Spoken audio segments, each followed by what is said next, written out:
Namaste. Welcome to day 2 of my live transmission on the problems, goals, desires of a young woman. So before I begin today's little morsel of wisdom and information, I just thought we could arrive present together. So let's take 2 or 3 nice big deep breaths. Closing eyes. Just arriving in this present moment and taking a deep breath. Breath always connects us to the present moment.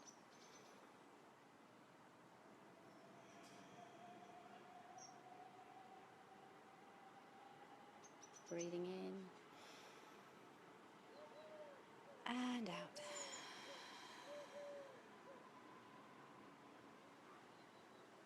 And breathing in and out. So I'm in post yoga glow and post lunch glow. So continuing on from yesterday, talking about yang woman. What I really wanted to do today is further clarify who this woman is and the clients I generally work with, and also to talk about, for the next 7 days, some of the problems that we experience. And these problems can be generalistic problems for everybody really, but some of these things really define how yang women run their energy. So for clarification, there's a couple of things really. I noticed that that yang is important, yin and yang, the feminine, the masculine, how we run our lives. We are a mixture of driven and stepping back and being receptive.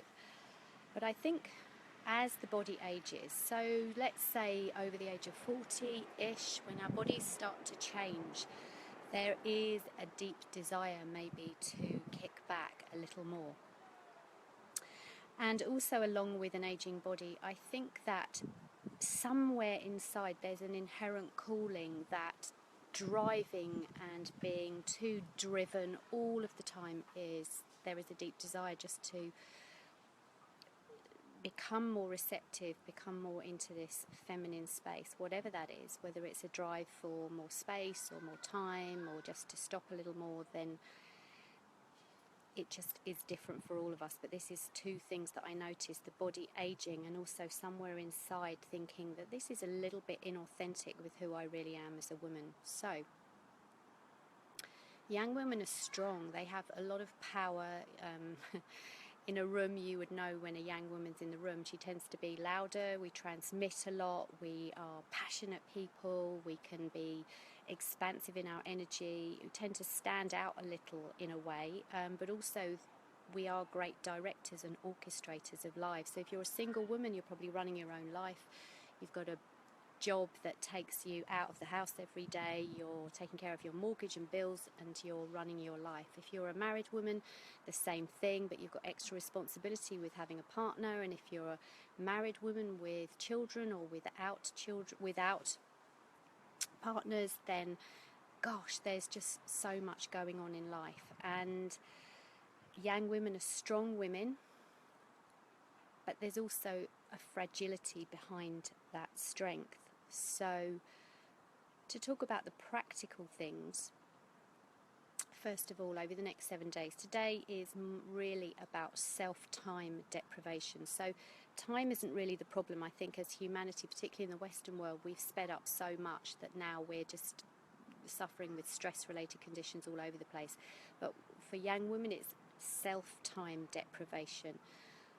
We orchestrate our diaries, we orchestrate other people's lives, we orchestrate our own lives. Just think how many schedules and appointments you have in the week. You take care of your own schedule.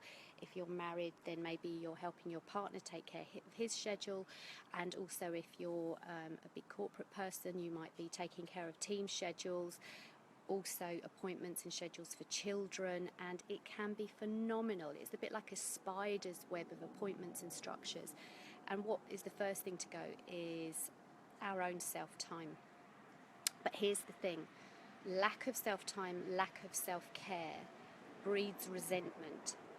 Think of the amount of things that you do in the day for yourself, for others, and whether that's at work or at home. And are you really happy? doing life at that pace, because it is all about doing. One of the things about young women and energy, which to me is a little bit inauthentic, to keep driving as a woman. I don't know why, I just feel that there's something out of whack. There's too much doing and not enough being.